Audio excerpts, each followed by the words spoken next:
Hello and welcome to another edition of the Alta Confusion Hangout. I am your host, Charlie, and I'm joined once again by the prolific commoner himself, Zealeus.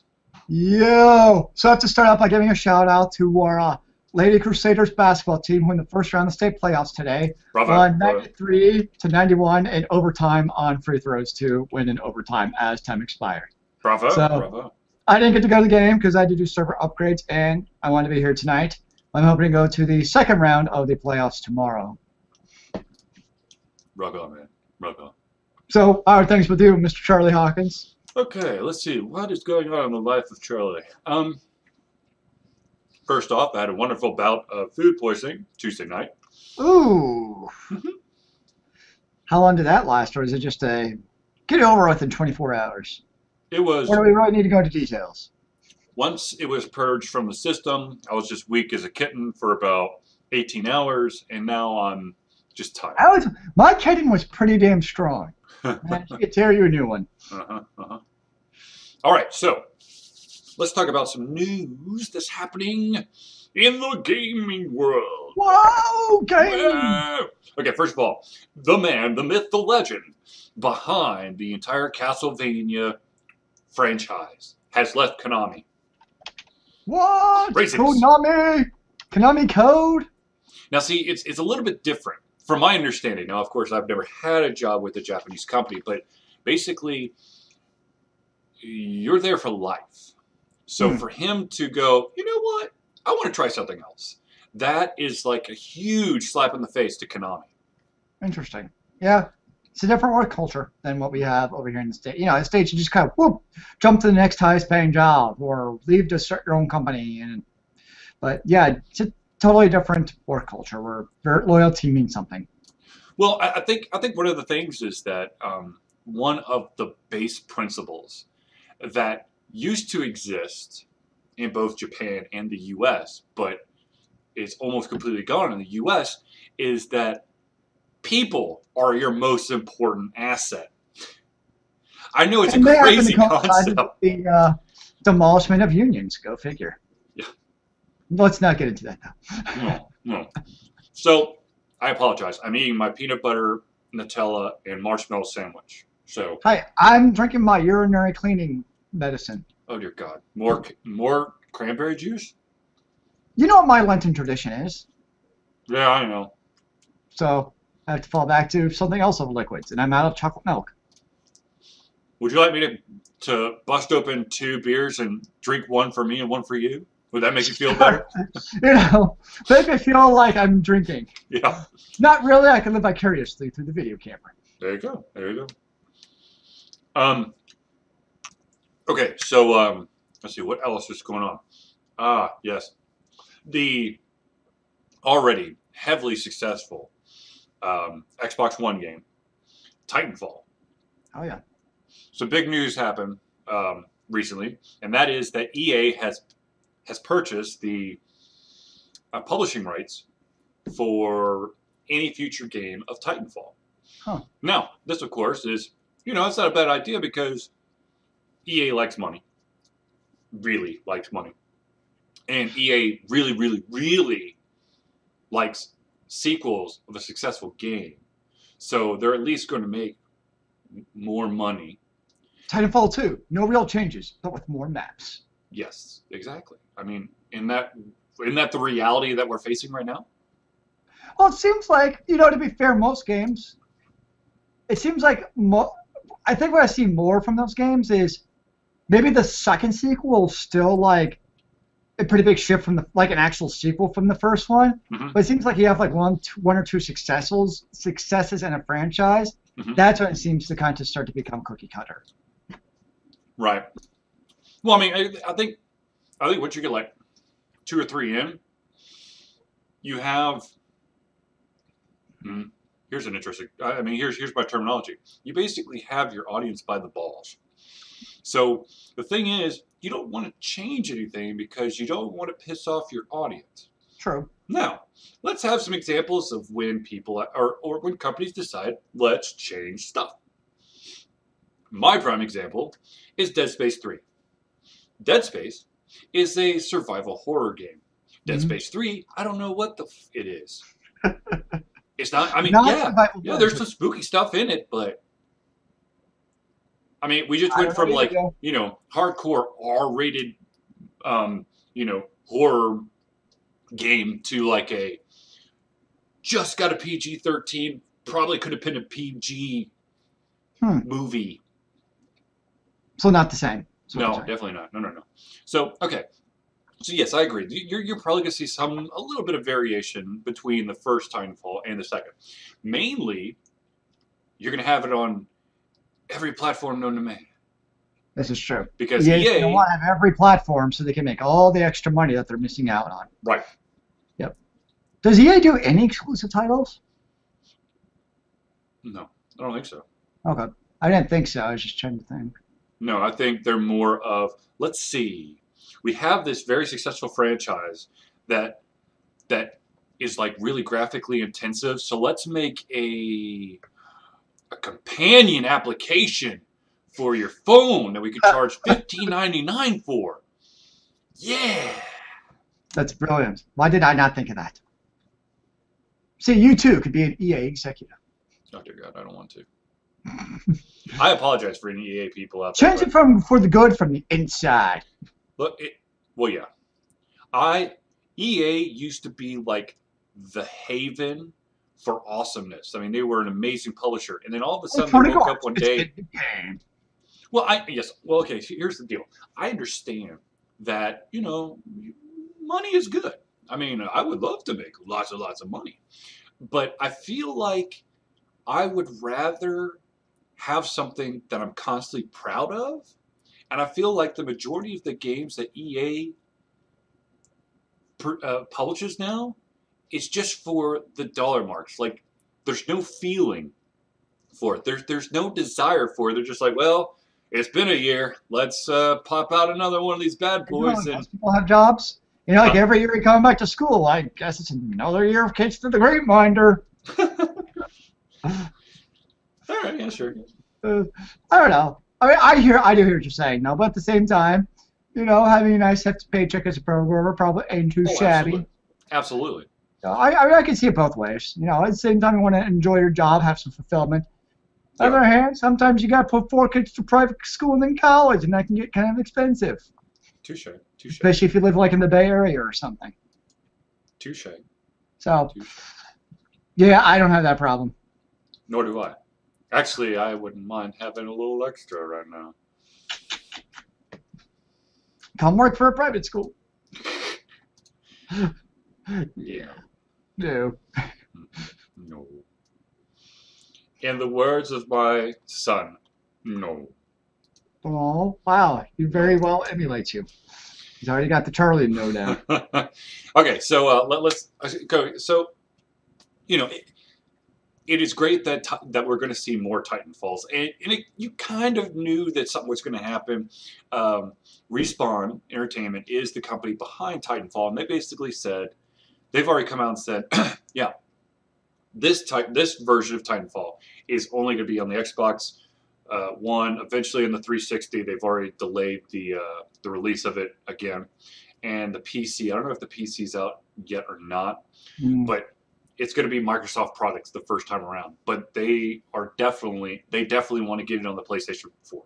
So is this a company that before it was bought up by EA, would you consider them an independent developer? Okay, so small little thing. They weren't bought out by EA. They just signed a deal for EA to publish their games. They were. They actually. This is kind of ironic because Respawn Entertainment is a bunch of old Infinity Ward guys that left because of Activision. So now they're going to deal with EA. But if you think about it, though, if you get, kind of going back full circle, though, I'm going to guess that by having that rights deal with EA, they're also going to pocket a little bit of extra change, too, from those rights. Well, I mean, yes. The thing is that, okay, so here's the benefit of having a publisher. A publisher is willing to foot some or maybe all of the bill for your next project. Now, because of that, you can't, yes, you could pitch a new idea, but the publisher doesn't have to necessarily say, oh yeah, we're going to throw some money at it. You have to be approved by the publisher in order to get the money. So they have editorial rights over it. Not direct editorial rights, but they do in the fact they can basically deny publishing your game. Correct. Or they can say, look, we'll publish the game, but we're not putting any money for it. And it's just going to be distribution. You Gotcha. can utilize EA's distribution system, which, I'm going to be honest with you, I'll never use Origin. I used it for Star Wars: The Old Republic because there wasn't a whole lot of choice. Yeah. Which is coming out with user housing. Woo! And what does that really mean to you as a gamer? I could give less than 8 shits about housing in video games. I really don't care. Like, if Final Fantasy or FC Guild has a house and people do stuff and they get skill for it and they buy stuff, I've been there once. And I'm like, yippee. I just really don't care about housing in games. Right. Like, there's nothing for me to care about it. Mm-hmm. Like, okay, take for instance, going back to Final Fantasy, right? Mm-hmm. The way they have it set up is basically you kind of have 3 areas in the game, right? Right. And each area has its own plot of land where you can buy your FC house. Mm-hmm. Like, it's kind of silly because first off, you have to teleport to that house, which costs money. And then you get to the house, and like, okay, continue house, but you can't really do anything in it. Like, just sit there. So it's kind of like, what's the point other than to look cool? And even then, it kind of looks okay because it's like a house. I don't know. It doesn't appeal to me. Some people really, some people are really into it, and it's cool, and they want to upgrade it, and more power to them. It's something else for a gamer to do. Me, Right. I'm like, whatevs. Right. One of the reasons I really don't care is because it's all based on in-game stuff. It's not like you have to, you don't have to buy a $5 couch or a $5, wall of awesomeness. Right. It's just what gamers want to do in-game. So it's like, if people want to do that stuff, cool. Right. I'm not going to help out, but you go rock out. Well, okay, so okay, yeah, sure, housing. I mean, it's kind of cool. I mean, if you're like serious gung ho to have like a place to meet, Yeah. but you would think that everybody in the guild would have like a free teleportation pass to the guild hall.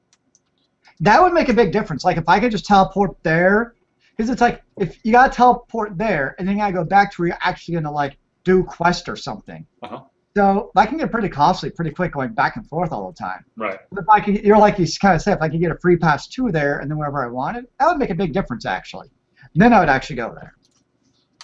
You could town portal it. Actually, what they are doing with Square Enix with 14, if you start using a two-factor authentication, you get to have a free permanent teleport to wherever you want.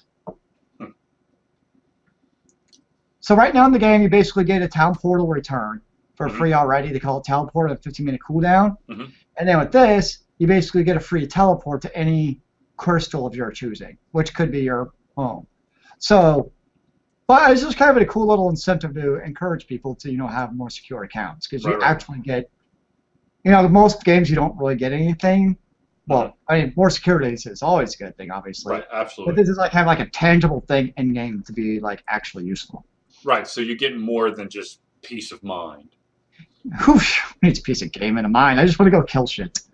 I was kind of hoping that they were going to allow you to teleport anywhere. Like, you choose, like, I mean, like, you set the one location, and for the rest of existence, you get any time can teleport to this one location. And you know what I would do? I'm not a huge fan of the game Portal. Okay. But I would set the spot to the highest point in the game, jump off, and then right before I hit it, activate it so I pop right back up. The funny thing is you cannot die from falling in 14. Damn it. You'll land with 1 hit point, but you can't die. Well, let me tell you something. If you jump from a very, very, very, very, very high place and hit the ground in Guild Wars 2, you dead. Oh, I've done it many times, especially trying to find vistas and shit, and because you gotta get like weird places. Oh yeah, I've died from finding vistas in Guild Wars 2. No, I was literally like, you know what? I'm kind of done for the night. But there was this vista up on a tall tower, so I literally just like angled myself for the steepest fall, and then just went Geronimo, Nice. and then went kersplat, and I'm like, and exit the desktop. Beautiful. Yes, it was quite beautiful. Swan dive. Or it should be like Assassin's Creed, where you go land in the bale of hay every time magically. Oh God. Yeah, I would love to do that. That would be very awesome. conveniently placed, I must say. Indeed. Indeed. Although I got bored of that game after like 4 hours. I was like, okay, I'm killing people the same way over and over and over. I'm tired of garroting people. You are aware that there was a story to the game, right? I wasn't very interested. Yeah, I mean, I know there's a story, but I didn't find the story very engaging. Well, sometimes you got to go through the slow parts of the book to get to the good parts, Zealeus. Or I could just move on to a better and faster story. Like, yeah, my TV. Uh-huh. There are many stories on my TV to be had, especially through the magics of inner tubes and Flixnets. Okay, sure. Mm-hmm. Mm-hmm. Whatever lets you sleep at night, Zealeus. So there's an interesting new game coming out. What's that? It's the first of its kind. It is IHF Handball Challenge 2014. Okay. Oh no, I came on an email from some website, and it's the first handball type video game of its kind. I was like, huh, I didn't know handball was such a big thing around the world to come out with its own video game. There's an Ultimate Frisbee game. Well, Ultimate Frisbee is pretty awesome. And lacrosse. I'd much rather play Ultimate Frisbee in real life, though. Oh, absolutely. If my old bones could still move like they did in college, I'd be playing Ultimate Frisbee until I drop. You just gotta get those bones back in the mold of movement and retrain them to be vigorous. Yes, I know. Skeptical. Yeah. Mm-hmm. So, some of you might have noticed that I wrote up a review for Blackguards, which means that I beat Blackguards. So I went on ahead and installed the DLC for Blackguards. And let me tell you something. It really didn't add to the game. Okay, so it gives you 10 new battles. Like that. It gives you 10 new battles, but you have to search for them. And the thing is, some of the battles, I'm not exactly sure if they were part of the DLC or if I missed them the first time through, because it basically just tacks on the DLC to where you are in the game. Since I've already surpassed the end of the game, first of all, one of my characters, I'm not going to give away who, but one of my characters died in the game. Like, when you say die, are you talking like Final Fantasy VII type die, or Yes. like they died in battle? Yes, like Okay. died, ain't coming back. Right on. But the blessed DLC resurrected this individual from the grave, and it it already, okay, so immediate conflict with the storyline. Because I didn't do the right things to keep this person alive. So you could have kept the person alive. Yes. Gotcha. But I regained the person. And then the DLC's like, learn about this one specific character's backstory. I'm like, okay. So I fight a battle, find this dude. And it turns out that this dude was actually the guy who captured one of my characters. And they want to beat the crap out of each other. So you go to the next battle. And then you have a dialogue with the guy. I'm sorry, the spoiler alert. You have a dialogue with the guy. If you choose the correct dialogue, you skip the battle. And that's it. You're done with that side story. Just like, huh? Now, from reading reviews, because I went online and just kind of read some quick reviews, the impression I get is Blackguards is a hard game. God, yes. So that's an accurate statement. That Oh is god, yeah. not a it's not a idly pass the time kind of game. No, no, no. Okay, so the storyline, the big like not like, oh, this is like a transition piece to help the storyline go along, but like the the huge pieces to the storyline, hard as balls. I mean, hard. Gotcha. The final fight. Hmm. I Crazy. got lucky as shit. Yeah, I have probably just from hearing you talk about it, I doubt it's I doubt it's a game I'm going to be playing anytime soon. Well, I mean, it is it. Okay, so it's not Dungeons and Dragons, but it's basically based on like a Dungeons and Dragon esque system. Yeah. It is very, very detailed oriented with with the stats, with the attributes, with the talents, the spells, all that stuff. And yes, you can level up however you want to. If you do it correctly, you'll you'll glide through parts of the game. But that shit will catch up to you at the end if you screwed up somewhere. Yep. So it's one of those games where if like you screw up at the beginning with your point allocation, or if like you just don't make the strongest possible character, you could very well get face stomped in the end. Yeah. Interesting. Yep. Now, is this a game that you'd recommend to other like? Is this a game you only recommend to certain kind of gamers, or is this like, if you like it, try it, but or is it maybe a certain subset may enjoy this type of game more than others? Okay, so I would say that you have to be a hardcore RPGer to probably, or maybe like a person with pencil and paper, a background. But that being said, they do have a demo version of it, so you can definitely check it out. Or you can, of course, find Zealeus, and he'll probably just give you his freaking code because he still has it, unless he actually finally used the damn thing. Sorry, Final Fantasy XIV's eating my soul, and the expansion's coming out next week, and the new Diablo 3 expansion's coming out next week too, which I'm gonna get, but I don't know when. Okay. Which, by the way, I've heard fabulous things about. Well, yeah, it fixes a lot of the issues from the past. There's because when reading reviews and there's always comments, everybody who's like, yeah, I quit Diablo 3 after like a month, and they're all like, then I played, especially even not even expansion, but just specifically Loot 2.0. Yes. Like that alone for the majority of players has seemed to really just then all of a sudden like, oh my gosh, this game is actually fun now. So guess what? Get loot that pertains to your freaking character.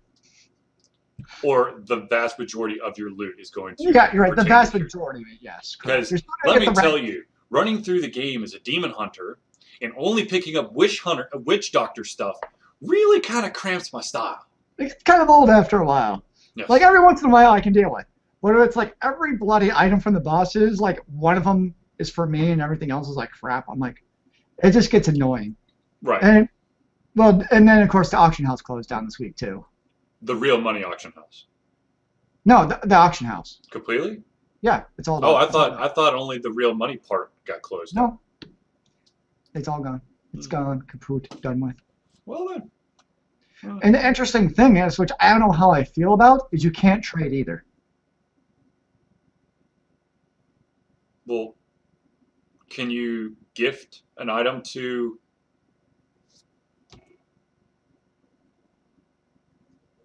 Like you get an item, it's your damn item. So you can't like drop it in game and I can't pick it up? My understanding, I mean, I'm gonna play it at some point and just see, but my understanding from reading the comments is basically you can't trade shit in the game. Like that item is yours. It's bound to your account, basically, is what it comes down to.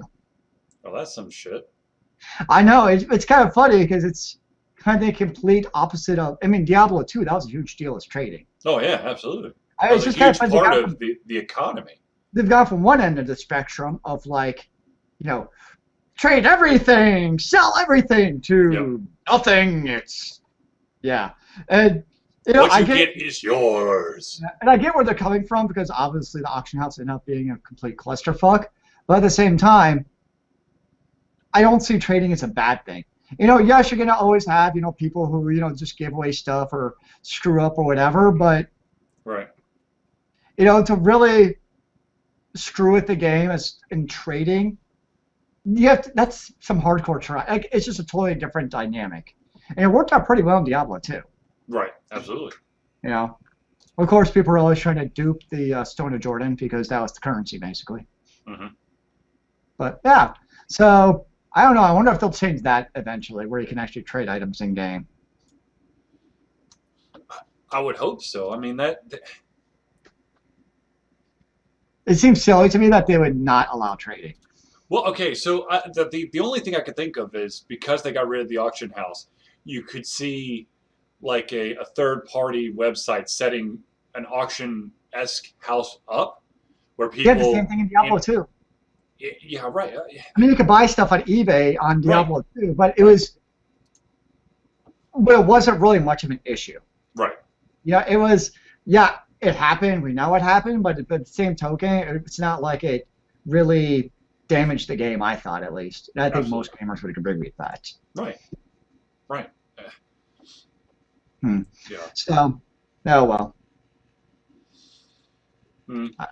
I ironically right now I just remembered the topic that I wanted to talk about, but since we're close to the 30-minute mark, we're gonna have to hold off on it. Nice. But yeah, the, okay. So you bring up something very interesting, and that is that this is not the first time that a game has gone with a wholesale change with a mechanic built into the game. Hmm. Sometimes it's a complete revamping of the entire class structure, as in Star Wars Galaxy, which Oh yeah, apparently uh, before the readjustment, the game was awesome. And then that's for what some weird ass reason, they adjusted it and the game turned to shite.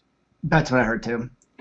But then you look at like say Final Fantasy 14, Oh, yeah. where it Where it started out started as off as complete. shit. Yes, and then Yoshi came in and basically turned the entire game around. It's like, Yeah. I mean, it's basically Final Fantasy 15. Yeah. It's basically a new MMO, and so that they turned that game around big time. I Right. mean, hell, people still play the Final Fantasy 11. Yep. Yep. I just can't. I've tried Final Fantasy 11 for a couple months, and I never played it, but I just heard it's hardcore.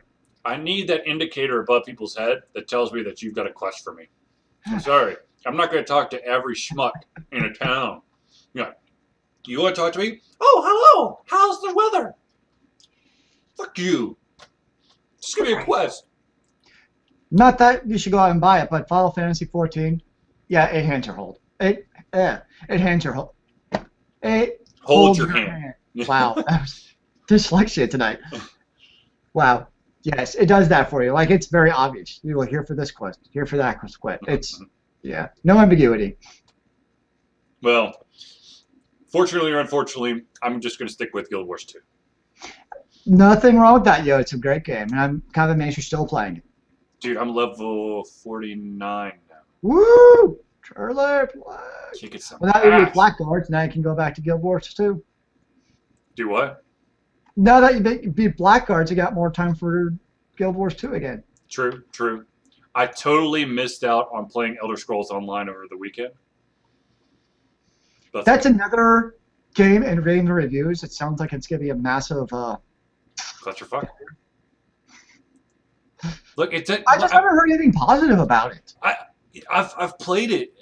I mean, I can understand. Yeah, hardcore Elder Scroll people. Yeah, okay, yeah, but it's just not fun. Actually, the funny thing is it's usually actually people will start off being like, I'm a hardcore Elder Scrolls player, and this game sucks. Mainly because there's nothing hardcore Yeah, about it. You know what I yeah, mean? they It's, watered it down. yeah, like the stuff you can do in, a true Elder Scrolls game, Mhm. you can't do that. And I think I read actually, it was an article on ours about it, and you made a good point where one of the big, and that's probably the reason I don't play it, Mhm. but the big thing with Elder Scrolls, you can do whatever the hell you want in the game. Yeah, If you feel like, spending your entire time, building a huge mansion, do it. If you just want to go kill every schmuck and every time, you can do it. You can do anything you want, yeah. basically. There's so many restrictions in this game. Exactly. So it's like the antithesis of really Elder Scrolls, where Absolutely. basically it's another fantasy MMO. That's what it Yeah. comes down to. Yeah. And it's like, they try to market it as Elder Scrolls and have some of those elements, but it's just not Elder Scrolls. Yeah, I agree. So it I sounds, full-heartedly agree with that. yeah. So that sounds like that's an MMO, and it's also subscription based. So I don't see that lasting too long. It's basically gonna be another Star Wars. No, you're good. It's going to be DDO or Star Wars. It's going to go free to play really fucking quick. Which can work. I mean, look Oh, at right, absolutely. DDO and Tor and those again. They're doing pretty well as free to play. Hmm. Um, the question is, does Elder Scrolls have enough to even succeed free to play? Or are they going to last long enough to go to change the model? That's I mean Yeah. that's the real thing. I mean, because just from reading, it sounds like nobody even wants to buy it because of the betas. Oh God, it's so bad. Oh well. Anyways, ladies and gentlemen, we have surpassed the 30-minute mark, so we are going to have to wrap up the recorded section or portion of this hangout. So quickly, thank you for tuning in or watching this video, depending on where you're at. For myself, Charlie, and Zealeus, we will see you next week. And remember, kids, keep on gaming in the free world. Amen to that, brother.